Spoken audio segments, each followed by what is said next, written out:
गांव का घर शीर्षक कविता के रचयिता आधुनिक हिंदी के कवि ज्ञानेंद्र पति है।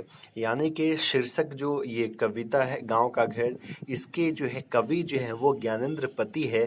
यहाँ पे भी एक क्वेश्चन बनता है, क्वेश्चन पूछ दिया जाए ज्ञानेंद्र पति कौन से काल के कवि थे, तो आपको आधुनिक हिंदी पे जो है सो टिक लगाना, ये आधुनिक काल के कवि थे। इस कविता में कवि ग्रामीण परिवेश में आए बदलाव जो सकारात्मक नहीं नकारात्मक है को बहुत अच्छे ढंग से वर्णन किया है।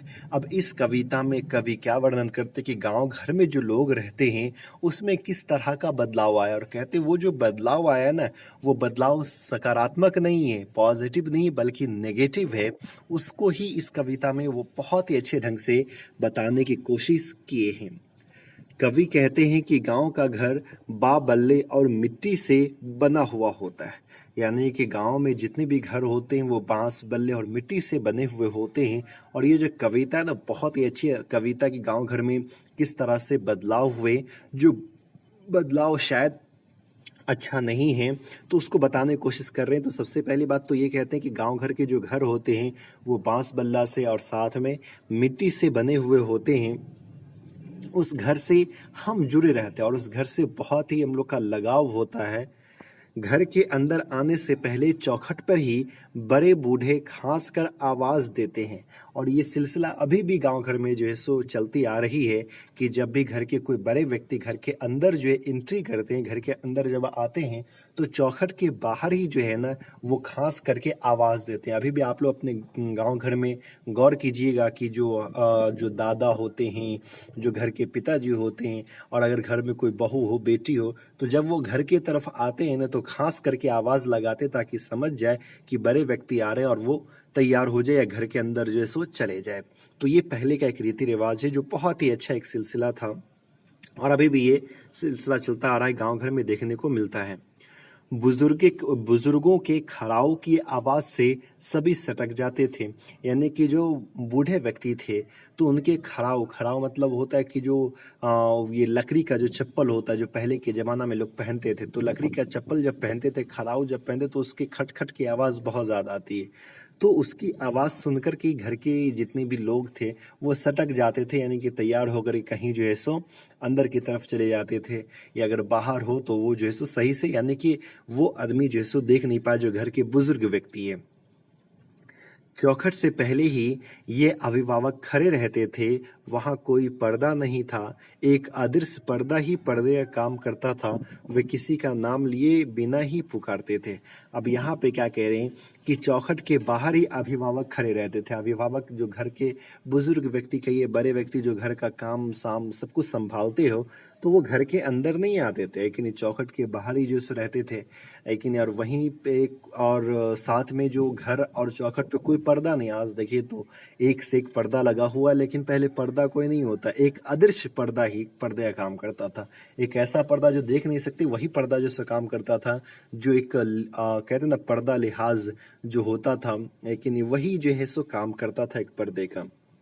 और ये जो घर के अभिभावक है वो किसी का नाम लिए बिना ही पुकारते थे। अगर कोई काम पड़ गया, घर में से किसी को बुलाना है, तो बिना नाम लिए ही पुकारते थे। आप लोग गौर कीजिएगा किस तरह से जो है सो गांव घर के बूढ़े व्यक्ति अगर गांव घर में किसी को बुलाना हो, है कि नहीं, बहू को बुलाना हो, बेटी को बुलाना हो, तो नाम लेकर के नहीं, बस कुछ ऐसा ही जो है सो पुकार करके वो जो है सो आवाज देना शुरू कर देते हैं। आगे कहते हैं अभिभावक की अभिभावक की उंगलियों के इशारे पर ही सारा घर नाचता था, सारे कामकाज होते थे। अब यहाँ पे देखिए जो घर के जो एक अभिभावक हैं उसकी उंगली पे ही सारा काम होता, वो जो कहते वही काम होता, और ये अभी भी गांव घर में देखने को मिलता है।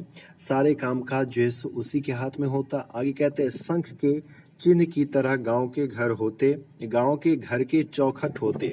अब यहाँ बता रहा है कि जो गांव घर के चौखट जो होते हैं ना, तो जैसे अभी देखिएगा तो अभी इस तरह से चौखट होता है, लेकिन इस तरह से जहाँ पे दरवाजा लगा हुआ, लेकिन पहले कहते हैं कि ये शंख के आकार का है कि नहीं, शंख के चिन्ह का, यानी कि कुछ इस तरह से होता है कि नहीं, कुछ इस तरह से।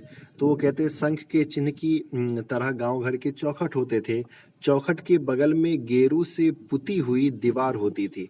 अगर अब ये चौखट है तो इसी चौखट के बगल में जो दीवार होती थी, तो ये दीवार जो है ना सो गेरू से ये पुती हुई रहती थी। गेरू का मतलब कि जिसमें गाय का भैंस का गोबर हो और साथ में चिकनी मिट्टी हो, उसका लेप लगा करके लोग जो है सो इस पे पीस देते थे, है ना, पोत देते थे। अब ये पोत देते थे, पुती हुई दीवार होती। दूध वाले ने कितने दिन दूध दिए उसके निशान लगा दिए जाते थे। और ये जो दीवार जो पुती हुई होती, तो दूध वाला जो है सो कितना दूध दिया है उस पे वो क्या कर देता, निशान लगा देता। आज जैसे एक हुआ तो 1 2 3, और इसी के हिसाब से उसको पैसा या फिर उसके बदले में कोई और चीज जो है सो देता था। बचपन में कवि ने यह दृश्य देखा, और बचपन में ये सारी दृश्य जो है सो कवि देखते हैं। गांव का वह घर अब अपनी शक्ल बदल चुका है, लेकिन गांव का जो वो घर था पहले, जो ये सारी चीज देखने को मिलती थी, एक नहीं एक अदृश्य पर्दा था।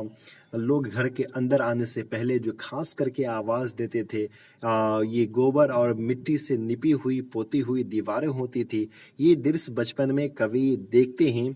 अब लगता है वह अपना गांव है। अब लगता है वो अपना गांव है ही नहीं, पंचायती राज का शासन बन गया। अब कवि को लगता है वो अपना अब गांव नहीं रहा, अब पंचायती राज का जो है सो शासन बन गया है। पंचों की ईमानदारी अब नहीं रही। अब जो पंच है वो पंच की ईमानदारी जो है सो अब नहीं रही, जो पहले देखने को मिलती थी। वे पंच परमेश्वर नहीं रहे।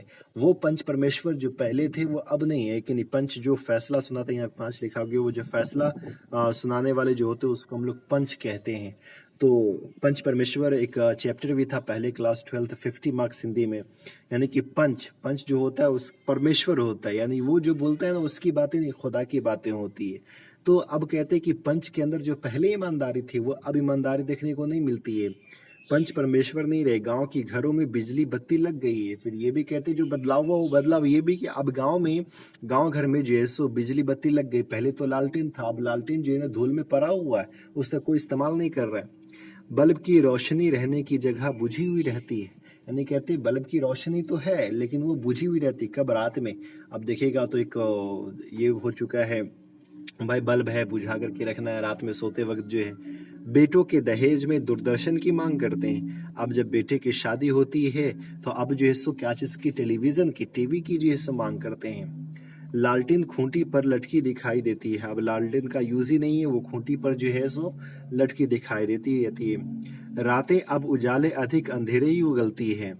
कहीं बहुत दूर चकाचौंध रोशनी में ऑर्केस्ट्रा वाद्य यंत्र बजते सुनाई पड़ते हैं। यानी कहते कि कहीं अगर दूर देखिए, गांव घर में तो अभी अंधेरा है, और लेकिन कहीं दूर देखिए तो वहां पे जो है ना सो चकाचौंध रोशनी नजर आ रहा है, और वहां पे ऑर्केस्ट्रा के म्यूजिक जो है सुनाई में आ रहे हैं। म्यूजिकल इंस्ट्रूमेंट जो है, म्यूजिक जो है सुनाई में आ रहे हैं। आवाज उन वाद्य यंत्रों की ठीक से सुनाई नहीं पड़ती। अब यहाँ पे कह रहे जो आवाजें आ रही है वो आवाजें जो है ना अच्छे से सुनाई में नहीं आती। उनकी रोशनी भी झिलमिलाती दिखाई पड़ती है, और रोशनी भी जो है उतनी अच्छे से नहीं बल्कि झिलमिलाती दिखाई पड़ती है।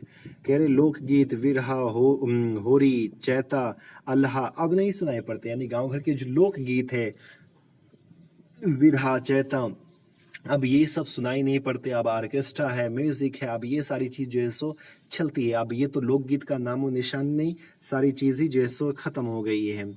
आगे कवि ये भी कहते हैं, सर्कस का प्रकाश जो गांव वालों को लव यात्रियों में भेजता था अब नहीं पड़ता। लगता है सर्कस कब का कब मर चुका है। ऐसा लगता है जैसे हाथियों के दांत गिर गए हो। अब यहाँ पे कवि ये कहते हैं कि सर्कस, पहले देखिए दूर दूर लोग सर्कस देखने के लिए जाते थे, नहीं सर्कस लगा सर्कस लगा। अब कहते हैं ये सर्कस जो है सो खत्म हो चुका है, मर चुका है। ऐसा लगता है कि हाथी का दांत गिर गया, इसलिए अब सर्कस दिखाने के लिए जो सो नहीं आता है। सर्कस कब का कब मर चुका है, ऐसा लगता है जैसे हाथियों के दांत गिर गए हो।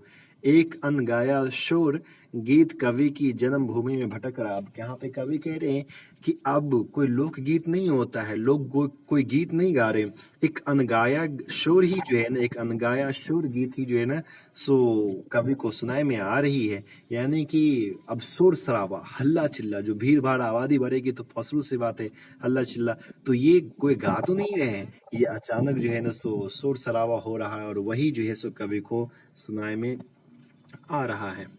आगे कवि लिखते हैं, सब कुछ बदल गया, अब शहर खींचते हैं, अदालत खींचते हैं, अस्पताल बुलाते हैं और गांव के घर की रीढ़ झुरझुराती है। यहाँ पे आप कवि कह रहे कि सब कुछ बदल चुका है, अब लोग शहर की तरफ जाते हैं, शहर उसको खींच रहा है, अदालत खींच रहा है, अस्पताल बुलाते हैं, यानी कि अब जाना ही पड़ रहा है अदालत में। देखिए तो बार बार लड़ाइयाँ है कि नहीं, आपस में झगड़ पड़ते हैं, बीमारियां, तो अस्पताल जा रहे हैं कि नहीं, और कह रहे कि इन सब की बदौलत जो गांव घर की जो रीढ़ है वो क्या है, अब झिरझिरा रही है। यानी गांव के घर को इस बात की चिंता है कि आज उसे छोड़ करके जो है लोग शहर की तरफ जाते हैं, अदालत की तरफ जाते हैं, अस्पताल की तरफ जो है सो जाते हैं। तो ये इसका सारांश था। अगले वीडियो में हम लोग जो है इस चैप्टर यानी ज्ञानेंद्र के जो है सो परिचय को देखेंगे या फिर ऑब्जेक्टिव को देखेंगे, फिर क्वेश्चन आंसर को देखेंगे। तब तक के लिए आप हमारे साथ बने रहिए, फिर मिलते हैं अगले वीडियो में, तब तक के लिए बाय।